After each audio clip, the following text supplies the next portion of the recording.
Во местото Сунио, близу главниот град на Грција, Атина, во тек е најновата рунда на разговори за името помеѓу министрите за надворешни работи на Македонија и Грција, Никола Димитров и Никос Коцијас, со посредство на медијаторот Метју Нимиц.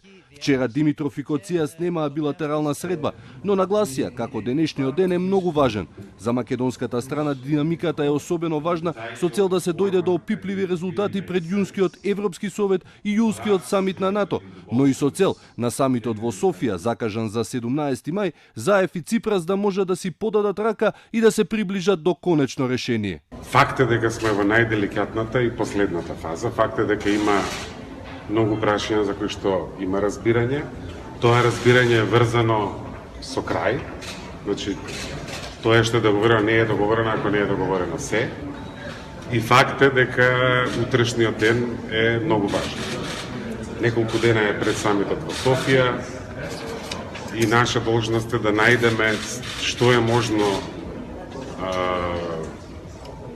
поблиску едно решение, што е можно повеќе ќе ги покрива потребите на двете страни, за да им овозможиме на премиерите прво да се сретнат и после тоа да си подадат рака. Ама мора да понудиме некакви опции, таа ни е задачата утре. Изгледа премиерот Заев е поголем оптимист од вас. Имаме различни стилови, он ја го покажува правецот, а јас морам полека да го изводам преку процесов. За грчкиот министер Коцијас не постои временски рок во преговорите и тој вчера нагласи дека кога ќе постои договор и правна ратификација, ќе се отвори патот кон Европската унија, избегнувајќи да даде одговор дали Грција би прифатила Македонија да добие датум за отпочнување пристапни преговори, доколку претходно нема решение на името. Во пресрет на средбата со шефовите на македонската и грчката дипломатија со медијаторот Метју Нимиц, грчките весници Катимерини и Танеа во нивните денешни изданија објавуваат слични анализи околу можното сценарио за постигнување договор и одреден временски период за ратификација од македонска страна. Постигнувањето договор сега и постепено комплетирање во рок од 2 години се двете карактеристики на сценариото што се наоѓа на маса, кое го објавува саботното издание на грчкиот весник Танеа.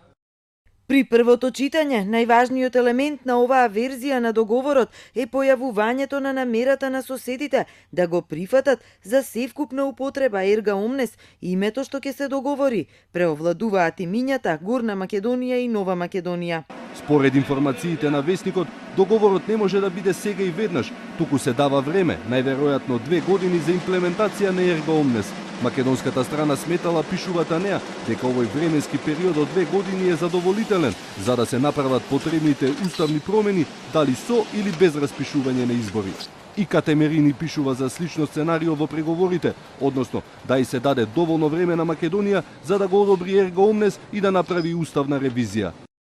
Врз база на ова сценарио, кога ПРМ ќе ги одобри овие 2 предвидени точки, особено важни за Атина, тогаш автоматски соседната земја ќе се приклучи во НАТО и ќе ги започне пристапните разговори со ЕУ, секако доколку Брисел упати соодветна покана. Според грчките медиуми, Македонија за возврат бара да се обезбедат итни опипливи резултати, односно влез во НАТО и почеток на пристапните преговори со Европската унија.